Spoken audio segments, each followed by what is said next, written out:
You think you're bad with money.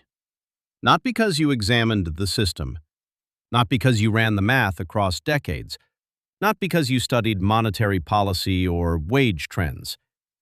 You think that because your account feels tight, because every month feels like recovery instead of progress, because saving feels like sacrifice instead of strategy, because no matter how responsible you try to be, the numbers seem to reset. And when something repeats long enough, it begins to feel like identity. You start saying things quietly. I'm just not good with money. I'm not disciplined. I should have made better choices. Other people figured it out. I didn't. But slow down. Look at the structure before you look at yourself. You wake up. You exchange time for income. You pay for housing, food, utilities, transportation, insurance. You contribute to taxes before you even touch your paycheck. You attempt to save what's left. For most people, what's left is thin. Not because they're reckless, because the margin is narrow by design. Wages rise gradually. Living costs rise aggressively. Housing compounds. Healthcare inflates. Education escalates. Assets appreciate faster than salaries. The gap is subtle year to year, but over a decade, it becomes structural.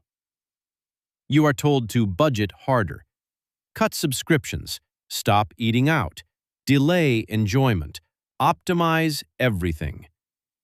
And optimization works, to a point. But optimization cannot outrun structural pressure. If your income is capped by hourly labor, if your time is finite, if your expenses expand with inflation and necessity, then the ceiling is mathematical, not moral. But the narrative never frames it that way. It frames it as character. If you struggle, you lack discipline. If you carry debt, you lack restraint. If you rent instead of own, you lacked foresight. That framing is powerful because once you internalize the problem, you stop examining the environment. Ask yourself something uncomfortable. If millions of people work full-time, follow the rules, avoid extravagance, and still feel financially tight, is that coincidence or pattern? Patterns suggest structure, and structures produce outcomes consistently. The modern financial system rewards ownership. It taxes labor first. It inflates assets. It encourages consumption through credit. It measures stability through debt participation. Yet you were introduced to it through morality. Spend wisely, save consistently, work hard. Those are not lies, but they are incomplete because they describe behavior, not leverage. Hard work sustains you. Ownership scales you. If your entire strategy lives inside effort, your ceiling lives there too. And when effort stops producing expansion, you assume you're failing. That assumption is the first trap. Not debt, not low savings, not even limited income. Personalization.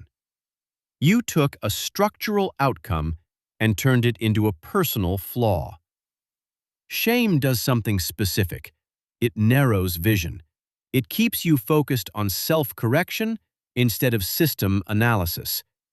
You try harder. You budget tighter. You blame yourself more quietly.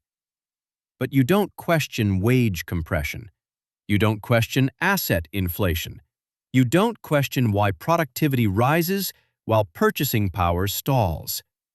Because if the system is functioning exactly as designed, then your struggle isn't evidence of incompetence. It's evidence of position. You are participating in a structure where labor is common and ownership is scarce, where effort is abundant and leverage is concentrated. If you are not scaling, it does not automatically mean you are incapable. It may mean you are operating in the only lane you were shown. You were taught how to earn. You were not taught how to position. And those are not the same. You're not bad with money. You were trained to believe that survival pressure is personal failure. That belief keeps the structure invisible. And when the structure is invisible, you blame yourself for standing inside it. Let's remove emotion from this. No outrage, no victim narrative, no dramatic framing. Just structure. Structural pressure is not loud. It doesn't announce itself. It accumulates. Think about how income enters your life. For most people, it comes from labor, hourly, salary, contracted time. Time is finite. Energy is finite. Your earning capacity is tied to output and availability. Now look at how expenses behave. Housing does not negotiate with your exhaustion. Healthcare does not slow down because you worked overtime. Food prices do not pause when your raise is delayed. Costs move independently of your effort. Over the last several decades, productivity has increased, technology has improved, efficiency has multiplied, output per worker has expanded. But wage growth has not mirrored that expansion proportionally, which means the value created in the system scales faster than the compensation tied to labor. That difference does not disappear. It accumulates somewhere. It accumulates in ownership, equity, assets, capital structures. Meanwhile, labor income remains linear. You work more, you earn incrementally more. But assets appreciate exponentially. Housing compounds, stocks compound, businesses scale. If you do not own productive assets, you are positioned outside compounding. That's not a moral statement, it's mechanical. Now layer in inflation. Inflation reduces purchasing power quietly. Your dollar buys less over time, but your labor contract rarely adjusts in real time. You feel the squeeze before the adjustment. Then add taxation. Labor is taxed immediately, before you deploy it, before you invest it. Ownership structures, on the other hand, are taxed differently, often later, often strategically, often through mechanisms that reduce exposure. The system does not treat income and capital the same. It prioritizes ownership. Now add debt. Debt is normalized early. Student loans, car financing, credit lines. Debt allows consumption today in exchange for labor tomorrow. If your income is already linear and debt extracts future income, then your margin tightens further. None of this requires irresponsibility. None of this requires extravagance. It requires participation. Full-time labor, standard expenses, moderate debt, minimal ownership.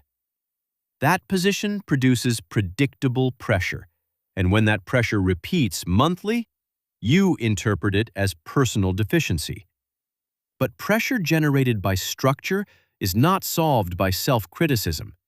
Look at the cost trajectory of essential categories over time. Housing trends upward consistently. Healthcare outpaces general inflation. Education costs multiply faster than median wages. These are not luxury categories. They are foundational. If foundational costs rise faster than labor income, the gap becomes systemic. You can budget tighter. You can negotiate better. You can switch jobs. All of that matters. But those are tactical adjustments inside a larger architecture. Structural pressure means the architecture itself favors certain positions over others. Ownership, over labor, capital over effort, leverage over time. This does not mean effort is useless. It means effort alone is insufficient for scale. And insufficiency feels like failure when you were told effort was the solution. You were trained to optimize behavior. You were not trained to question placement. Placement determines exposure. Exposure determines outcome. If you are positioned where income is capped, taxed early, and offset by rising costs, your stress is predictable, not accidental. The system is not chaotic. It produces consistent results based on where you stand inside it. And most people were placed in the same lane. Work, earn, spend, repeat. Very few were shown how to transition from labor participant to asset holder. Without assets, you fight gravity manually. With assets, gravity assists you. That difference compounds over decades. Structural pressure does not mean you are powerless. It means the default path is not neutral. It favors ownership. It taxes production. It rewards leverage. If you feel stuck despite working responsibly, it may not be a discipline issue.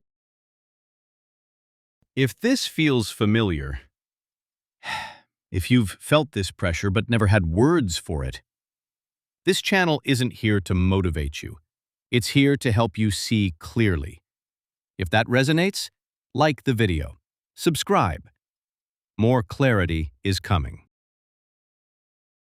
Structural pressure alone doesn't hold the system in place. Behavior does. Not forced behavior, conditioned behavior. You weren't just placed inside the structure. You were trained to move in ways that sustain it. Look at what gets rewarded socially. Consumption is visible. Ownership is quiet. Spending is celebrated. Equity is rarely discussed.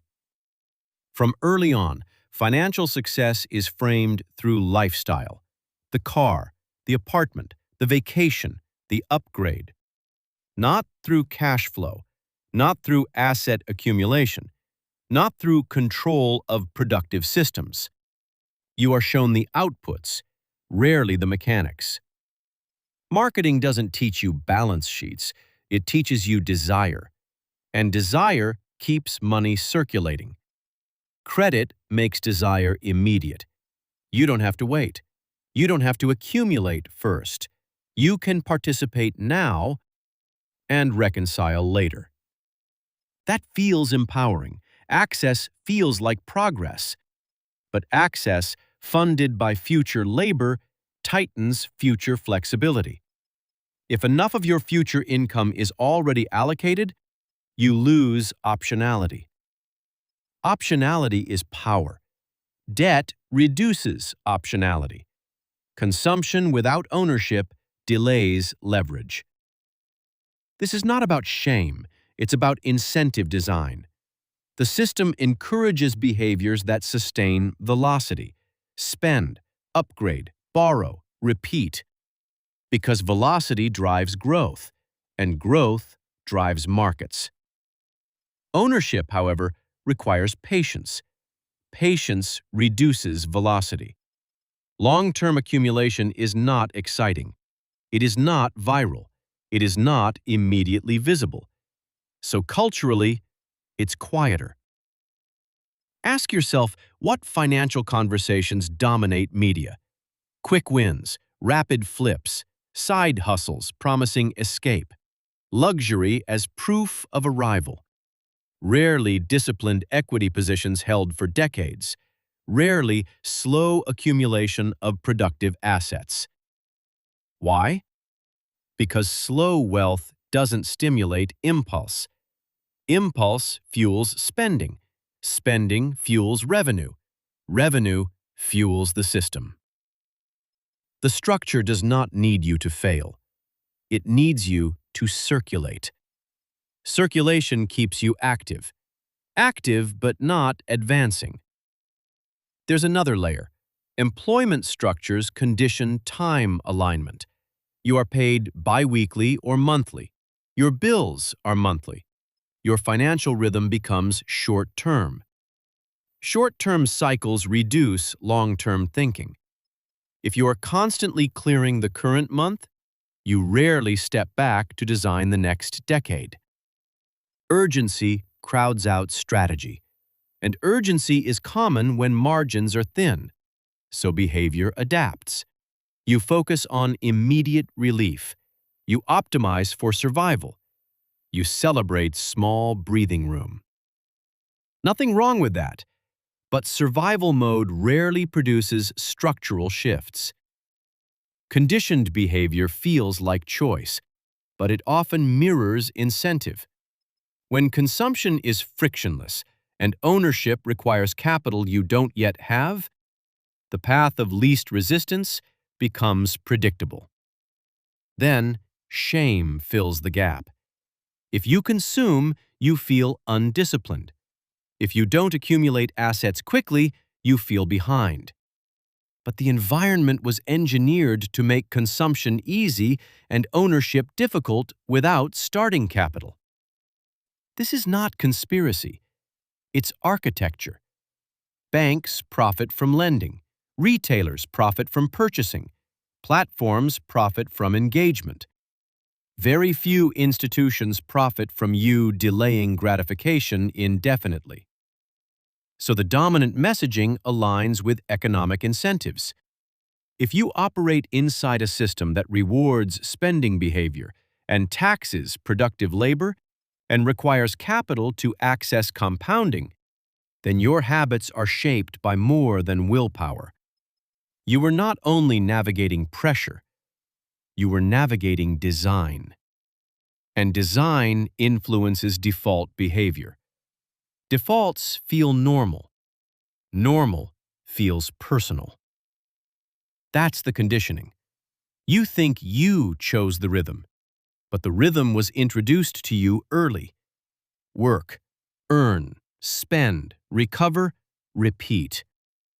Breaking rhythm requires awareness first, and awareness begins when you realize your behavior may not be weakness. It may be alignment with incentives you never examined. Structural pressure creates strain. Conditioning directs behavior. But something keeps the entire system emotionally stable. That mechanism is shame. Not loud shame, not public humiliation. Quiet shame.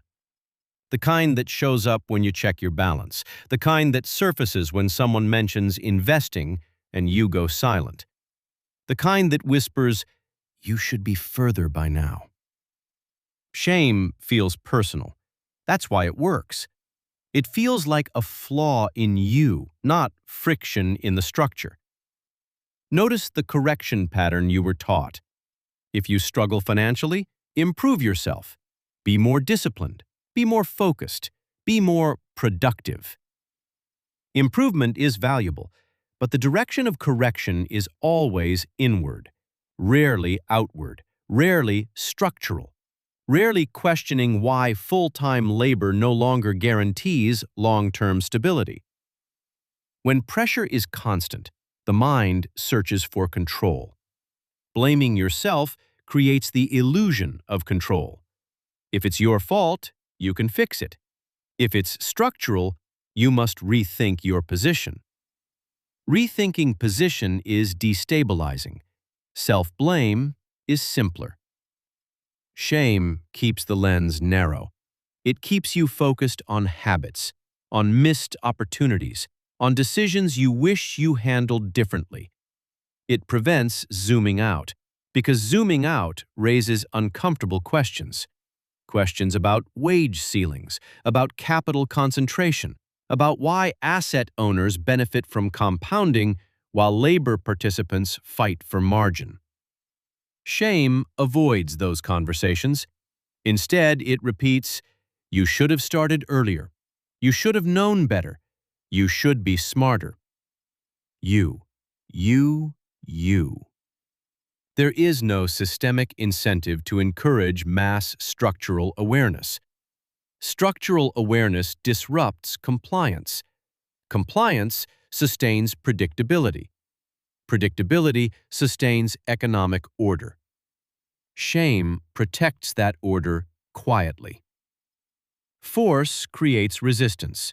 Shame creates silence.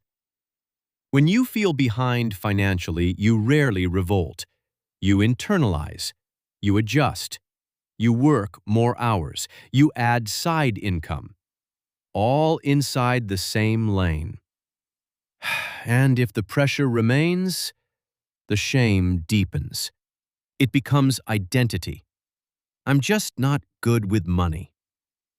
Once something becomes identity, you stop challenging it. Identity feels fixed. Structure feels invisible. Shame also isolates. Financial strain is rarely discussed honestly. Most people curate stability. They present progress. They hide tension. So you compare your internal stress to external performance.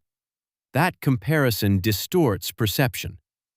Distortion intensifies shame.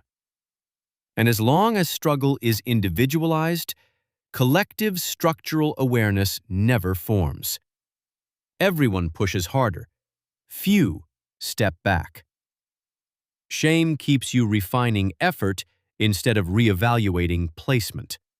It convinces you that if you just optimize enough, breakthrough will follow.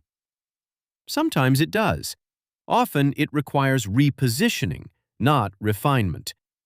There's a difference between improving within a lane and choosing a different lane entirely. Shame keeps you in the lane, trying harder. You are not weak for feeling pressure. You are responding to sustained structural tension. And when that tension is framed as personal failure, the structure remains unquestioned. Understanding this doesn't remove responsibility. It removes misplaced guilt.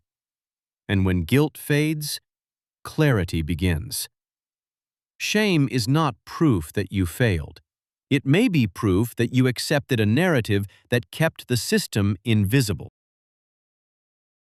So if you're not bad with money, and if the pressure isn't purely personal, then what changes? Perspective. Not emotion, not outrage, not resignation. Perspective. The shift is subtle, but it's decisive. Instead of asking, how do I try harder inside this structure? You begin asking, where am I positioned inside it? That question changes everything. If labor income is linear, how do you gain exposure to compounding? If effort is capped by time, how do you detach income from hours? If taxes reduce production first, how do you participate in ownership structures instead? These are not motivational questions. They are strategic ones. The shift is not about blaming the system. It's about understanding it well enough to move intentionally within it.